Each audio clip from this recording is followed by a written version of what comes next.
Love is blind, वैसे ही हमारा बच्चों से भी प्यार होता है ना।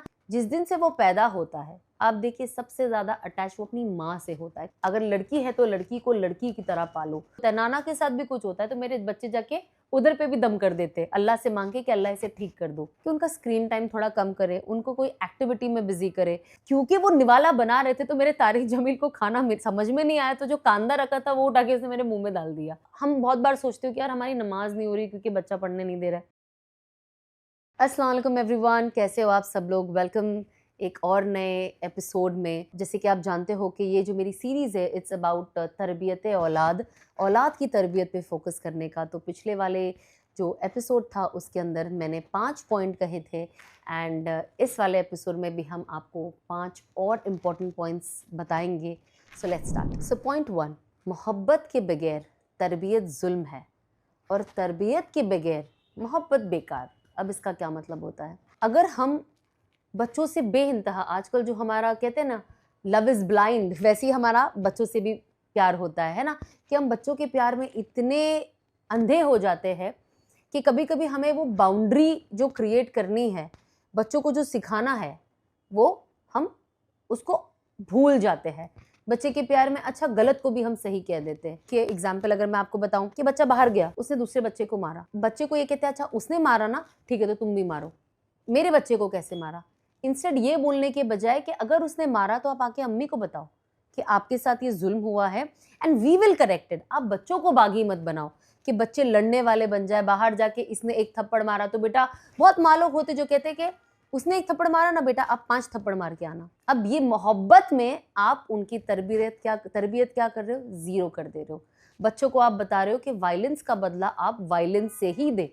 बहुत बार आपको बच्चों को ये समझाना पड़ेगा कि कभी कभी हमें लोगों को सही चीज बताने के लिए, स्पेशली अगर वो बच्चे हैं, उन्हें नहीं पता, आप उनको अगर बचपन से ये ट्रेन करेंगे कि आप यही हरकत करें तो वो वैसे ही बड़े होंगे, और जब वो बड़े होंगे तो जाहिर सी बात है things change when they grow. तो आप बचपन से ही इन्हें बताओ, आप इनकी सही तरबियत करो, मोहब्बत से करो। और मोहब्बत में इतने पागल मत हो जाओ कि आप सही गलत को भी सही कहने लगो। बच्चा जो कह रहा है, टीचर के साथ बदतमीजी कर दिया, नो प्रॉब्लम, इसके साथ ये कर दिया, नो प्रॉब्लम। तो आप तरबियत मोहब्बत के साथ दे, लेकिन उसे ऐसी इतनी भी मोहब्बत ना करे कि आप गलत चीज को जस्टिफाई करें कि वो सही है। पॉइंट 2, माँ की गोद पहली दरसगाह है और बाप का किरदार सबसे पहली किताब। ये कहते हैं ना कि माँ का गोद ही बच्चे का मदरसा है। What is Madrasa? टीचिंग, सिखाना, कि हम बच्चों को क्या सिखाते हैं। अब बहुत बार मैंने देखा है कि माँ भी कहती है, अगर कुछ बच्चा कर दे तो माँ कहती है बाप की भी जिम्मेदारी है ना। बेशक बाप की जिम्मेदारी है, लेकिन जो बच्चा है जिस दिन से वो पैदा होता है, आप देखिए सबसे ज्यादा अटैच वो अपनी माँ से होता है कंपेयर टू फादर्स। वो पूरा वक्त ज्यादा से ज्यादा अपनी माँ के साथ गुजारता है। तो अब माँ सुबह से उठ के उस किरदार शेपिंग के लिए पूरा दिन कैसे अपने आप को एक्टिव रखती है, वो मैटर करता है। अब वो उठी कैसे, उठ के उन्होंने शावर को कैसी इंपॉर्टेंस दी, जैसे साफ सफाई को। उसके बाद आप टेबल पे दस्तरखान लग गया है, बच्चे दस्तरखान पे आके खा लो, बेटा बिस्मिल्लाह कहकर खाओ, सीधे हाथ से खाओ। खाना खाने के बाद हम कोशिश करते हैं, अगर हमारे बच्चे थोड़े बड़े हैं, कि बेटा आप प्लेट उठा के लेके जाके किचन में रखो, है ना। उसके बाद चलो आप वजू कर लो, आप इन दोस्त के साथ मिलके खेलो। आप अगर दोस्त को मिलके खेल रहे हो तो आप थोड़ी आपकी टॉयज जो है उसके साथ शेयर कर लो। माएँ ज़्यादा सिखाती है, बिकॉज बच्चे जो होते हैं वो सबसे ज़्यादा वक्त अपनी माँ के साथ स्पेंड करते हैं। एक दिन ऐसा हुआ था कि अनस जी ने खाना लेकर आए, मैं खाना खा चुकी थी, मेरा डिनर हो चुका था। अब अनस जी बैठ के खाना खा रहे थे। अब उन्होंने बस डब्बा खोला एंड मेरे तारिक जमील, बाबा मम्मा को खिलाओ, बाबा मम्मा को खिलाओ। एंड आई एम लाइक बेटा इट्स ओके। अब क्योंकि वो निवाला बना रहे थे तो मेरे तारिक जमील को खाना समझ में नहीं आया, तो जो कांदा रखा था वो उठा के उसने मेरे मुंह में डाल दिया प्लेट में से, बिकॉज उसके लिए सभी खाना था। And I like thank you. उसके बाद उन्होंने मुझे एक निवाला खिलाया and he was very happy, he started clapping. And I realise that कि जो बच्चे होते हैं वो माँ के इतने नजदीक होते हैं कि देखो उनको कितनी फिक्र होती है कि आप खाना खाए कि नहीं खाए। अब घर में किसी के साथ कुछ भी होता है, नाना के साथ भी कुछ होता है, तो मेरे बच्चे जाके उधर पे भी दम कर देते, अल्लाह से मांगे कि अल्लाह इसे ठीक कर दो।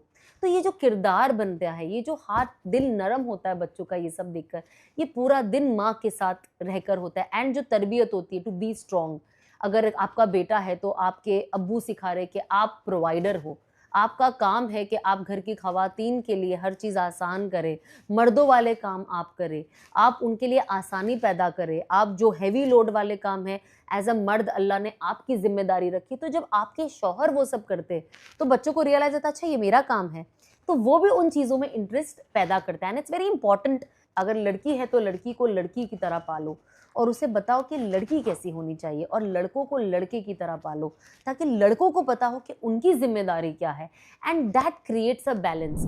नेक्स्ट पॉइंट इज कि झूठ बोलने वाले वालिदैन सच बोलने वाली औलाद कभी पैदा नहीं कर सकते। देखिए क्या होता है, दिन रात हम झूठ बोलते रहते हैं, झूठ बोलते रहते हैं। अब क्योंकि वो हमारी आदत बन जाती है, अब जब बच्चे जब समझदार होने लगते हैं दे नोटिस। अब कोई आ गया, अब मैं बैठी थी लेकिन मैंने, मेरे बेटे ने भी मुझे देखा मैं बैठी थी, लेकिन मैंने किसी को देखा, मैंने कहा नहीं मैं ना एक्चुअली सो रही थी। अब मेरे बेटे ने वो नोटिस किया कि मैं झूठ बोल रही हूँ। तो बच्चे क्या होते हैं, इस चीज़ को अडेप्ट करते हैं, और उसके बाद जब ये छोटे नादान होते हैं ना तो इनके झूठ भी छोटे छोटे होते हैं। मुझे लग गया और रोने लग जाते हो, कहते नहीं मुझे तो नहीं लगा, मैं तो झूठ बोल रहा था। अब ये छोटी छोटी जो नादानी वाली और जो क्यूट हरकतें होती है, ये आगे जाके आपके हैबिट का हिस्सा आपकी ज़िंदगी का एक हिस्सा बन जाती है, एक हैबिट हो जाती है कि अब जो चीज़ में आपको झूठ नहीं भी बोलना है, आप उसके अंदर झूठ बोलने लग जाते हो। तो हमें कोशिश करनी चाहिए कि हम सच बोलें, और बच्चों के आगे बच्चों को भी ये चीज़ बताएं कि बेटा कुछ भी हो सच बोलो। और जब बच्चे भी आपको देखते हर सिचुएशन में सच बोलते हुए, उनके दिमाग में बैठ जाता है कि मम्मी पापा तो हमेशा सच ही बोलते हैं, कोई भी सिचुएशन हो। तो हमें भी कोशिश करनी चाहिए कि हम सच बोलें। हम सब जानते हैं कि बच्चे छोटी छोटी चीज़ नोटिस करते हैं और सीखते हैं, तो हम कोशिश करें छोटी छोटी झूठ से भी बचें, क्योंकि छोटे छोटे झूठ जब हमारी ज़िंदगी का हिस्सा बन जाते हैं, फिर वो छोटे छोटे झूठ छोटे नहीं होते, फिर हम एक स्टेप और ऊपर जाते हैं। नेक्स्ट पॉइंट, औलाद को वक्त देना सबसे बड़ा सदका है। देखिए हम हमेशा सोचते हैं कि हम दिन में सदका निकालें, सदका निकालें, सदका निकालना कितना ज़रूरी है, हम सब जानते हैं। लेकिन बहुत बार होता है जब माएँ, मैं स्पेशली मदर्स पे ज़्यादा फोकस करूँगी because I consider men to be working outside and they have their own responsibility, तो माँओं की मैं ज़्यादा बात करूँगी क्योंकि ज़्यादातर माएँ घर में बच्चों का एक large percentage of mothers are at home taking care of their kids. So हम कोशिश करें कि अगर आप वर्किंग लेडी भी हो, अगर आप ऑफिस जाते हो, आप काम करते हो, तो भी आपका फोकस होना चाहिए कि आप थ्रू आउट एक अपने बच्चों पे चेक रखें। आप देखिए कि बच्चे के साथ क्या हो रहा है। At the end of the day आप जब घर जाते हो भी हो वापस, तो आप देखो कि बच्चे ने पूरा दिन क्या किया, आप उससे बात करें, आप उसका दिन कैसा गया आप उससे पूछो। अगर वो स्कूल जा रहा है, नर्सरी जा रहा है, आप उससे पूछे कि आप क्या सीख रहे हो, आपकी टीचर आपको क्या बोली, आपको किसी ने मारा। मैं तो मेरे तारिक जमील को रोज़ पूछती, आपने को किसी ने मारा, आपको किसी ने चिल्लाया, मुझे बताना। क्योंकि अगर आप बच्चों को ये नहीं बताओगे तो, क्योंकि बच्चों का दिमाग इज़ वेरी स्मॉल, किसी ने कुछ किया वो भूल जाते हैं। लेकिन अगर आप बार बार इनसे ये क्वेश्चन करो तो बच्चे भी अलर्ट रहते हैं, बच्चे खुद आके बोलते हैं कि मम्मा ऐसा हुआ। अब जैसे तारिक जमील को अगर उनके नाना बोलेंगे नहीं ये हाथ नहीं लगाना, तो फ़ौरन मेरा बेटा मेरे पास आके बोलता है नाना ने मुझे चिल्लाया। तो ये एक चीज़ मेरे बच्चे के अंदर एक पैदा हो गई है कि अब कुछ भी होता है वो मुझे आके बताता है। That is the reason I constantly keep asking him कि आप नर्सरी जाते हो, आपकी टीचर ने कुछ बोले, कोई बच्चे ने आपको मारा, आपने किसी को मारा, क्योंकि मेरा बेटा बहुत नॉटी है, मुझे ये भी पूछना पड़ता है आपने किसी को मारा, मारते नहीं बेटा। तो ये आप, ये जो वक्त है आप उसको, ये जब बातें करते हो तो आप बच्चे को बताते हो कि ये चीज़ें बताना ज़रूरी है माँ बाप को। और जो लोग पूरा दिन भी बच्चे के साथ रहते हैं, आप क्योंकि आपका वक्त बच्चों के साथ स्पेंड करते हो, तो जिस सी के आप, हम बहुत बार सोचते हो कि यार हमारी नमाज नहीं हो रही क्योंकि बच्चा पढ़ने नहीं दे रहा है, हम कुरान की तिलावत वैसे नहीं कर रहे जब बच्चा नहीं पढ़ने दे रहा है। बहुत लेडीज़ मुझसे पूछती है जब मैं पढ़ती हूँ कुछ और मैं डालती हूँ कि आप ये कैसे करते हो, तो मैं कहती हूँ लकीली मेरे पास हेल्प है एंड मेरे लिए थोड़ी आसानी हो जाती है। बट बहुत लोगों का ये चीज़ रहती है, तो I just want to tell them कि आप every minute that you are spending with your child is सदका फॉर यू। सो आप वैसे भी सदके का रिवॉर्ड कमा ही रहे हो। और सबसे इम्पॉर्टेंट पॉइंट कि आप जब बच्चे को मोबाइल फ़ोन उसके हाथ में देते हो तो आप उसको उसका मुस्तकबिल भी उसके हाथ में दे देते हो। अब देखिए मैं जानती हूँ कि बहुत पेरेंट्स होते हैं जो कभी कभार बच्चे इतनी ज़िद करते हैं, आप ना वो टॉयज से चुप हो रहे ना वो किसी और से, तो आप इमीडिएटली एक, आपका इंस्टिंक्ट क्या होता है, मैं फ़ोन दिखा देती हूँ शायद ये कार्टून देख के चुप हो जाए। ये एक नॉर्मल चीज़ होती है कि आपको लगता है कि आपका बच्चा उस वक्त कंट्रोल में आ जाएगा उस चीज़ से। या कभी बच्चा बहुत ज़िद करता है, आप बाहर जा रहे हो, या कभी आप अगर अपने बच्चों को, जैसे मैं एग्जाम्पल, कभी मैं ऑफिस लेकर आती हूँ, यहाँ पे वो खेलता है, अब देखो पूरे वॉल उसने ड्राइंग करके ख़राब कर दी, यहाँ पे कुछ ना कुछ वो करते रहता है। तो कभी कभी जब मुझे ऐसा लगता है कि मैंने कहा भाई फ़ोन लेके देख लो 2 मिनट, पर प्लीज़ आप चुप रहो 2 मिनट के लिए। सो आई थिंक बहुत बार ऐसा होता है कि हम अपने बच्चों को दे देते, देयर इज़ नथिंग रॉन्ग, लेकिन हम कोशिश करें, ये हमारे ऊपर है, हम कोशिश करें कि उनका स्क्रीन टाइम थोड़ा कम करें, उनको कोई एक्टिविटी में बिजी करें अगर आप कर सकते हो तो। अब जैसे I see that my son enjoys colouring, so मैं कोशिश करती हूँ कि मैं कलरिंग बुक लाऊं और कलर ला के दूँ ताकि वो पूरा दिन करते रहे, ताकि उसका स्क्रीन टाइम बचे। तो हम कोशिश करें कि बच्चों को हम ऐसी एक्टिविटीज़ में बिजी कर दें। गार्डन है अगर आपकी बिल्डिंग में तो आप नीचे गार्डन लेकर चले जाए, फ्रेंड्स बना ले कुछ आप साथ में, आप हो या अगर आपके पास कोई केयर टेकर है तो आप बच्चों को खेलने लगाए, साइकिलिंग कराए। मैं तो ये कोशिश करती हूँ कि जितना मेरा बच्चा इन सारी चीज़ों से बच के ये सारी चीज़ें करे, फिर वो कुछ स्क्रीन टाइम तो लेता ही है, विच आई डू गिव हिम कि ठीक है अभी आप ये देख लो, आप कुछ भी लगाओ। My son is least interested in watching anything, उनको बस हटाना होता है, 2 मिनट ये देख लेते हैं, 5 सेकंड वो देख लेते हैं। तो मैं कोशिश करती हूँ कि जो चीज़ें अच्छी देखें। And then sometimes I am very strict also, जब स्पेशली शाम का रात का टाइम आता था, लाइक बस अभी आप मुझे परेशान करो चलेगा बट फ़ोन नहीं मिलेगा। So you have to create distraction for them ताकि वो लोग फ़ोन को भूल जाएं। So this is very important. मैं जानती हूँ आज सारे बच्चे ऐसे हो गए, बहुत बार हम देखते हैं कि फ़ोन में ही पूरा टाइम लगे रहते हैं और उन बच्चों को देख के आपको टेंशन होता है कि ये क्या हो रहा है। मैं ऐसे बहुत बच्चों को देखती हूँ जो कॉन्स्टेंटली, मतलब वो एक आप टाइम स्पेंड करते हो उनके घर पे एंड अब 2-3 घंटा हो गया वहाँ पे, वो बच्चे ने 1 सेकंड भी फ़ोन नहीं रखा है। I think that is disturbing, जब बच्चा यहाँ राइट दिखता नहीं है, लेफ्ट नहीं देखता, बस वो फ़ोन में रहता है।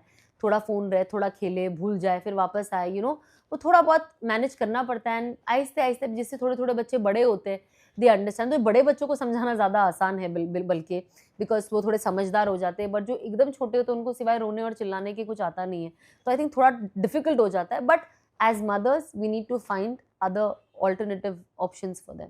तो ये थे ये वीडियो के 5 इम्पोर्टेंट पॉइंट्स जो आई एम श्योर के हम सब ये पॉइंट से अपनी पूरे दिन गुजरते ही है, बट जब आप इस पे फोकस करते हो तो हमारे लिए क्लैरिटी हो जाती है कि हम अपने बच्चों पे काम कैसे करें, हमारे लिए आसानी हो जाती। कहते हैं ना कि ब्रेकडाउन दो हमें ताकि हम और आसानी से करें।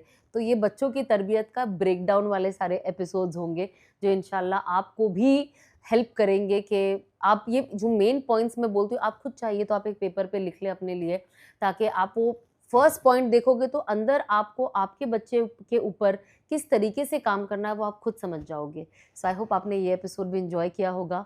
इंशाल्लाह मैं आपको मिलूंगी अगले एपिसोड